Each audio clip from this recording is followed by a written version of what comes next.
Kolovoz je 30. dan u mjesecu, dan sjećanja na nestale osobe u Domovinskom ratu i Međunarodni dan nestalih osoba. Obitelji nestalih hrvatskih branitelja i civilnih žrtava će se opet okupiti, ovoga puta u Vukovaru. Biće nas još manje od prošlogodišnjeg okupljanja u Glini.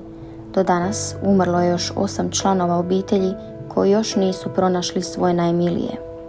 Među njima i dopredsjednik Saveza udruga obitelji zatočenih i nestalih hrvatskih branitelja Ilija Lovrić.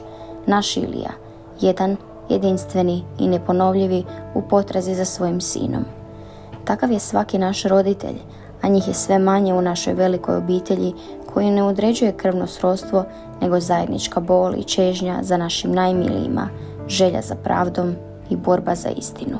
U ime svih njih, živih i mrtvih, javno se obraćam vama, gospodine Aleksandre Vučiću, predsjedniče Republike Srbije, vama koji ste 2019. godine u Zagrebu i Beogradu javno rekli da možete i hoćete pomoći hrvatskim i srpskim obiteljima da pronađu svoje najmilije.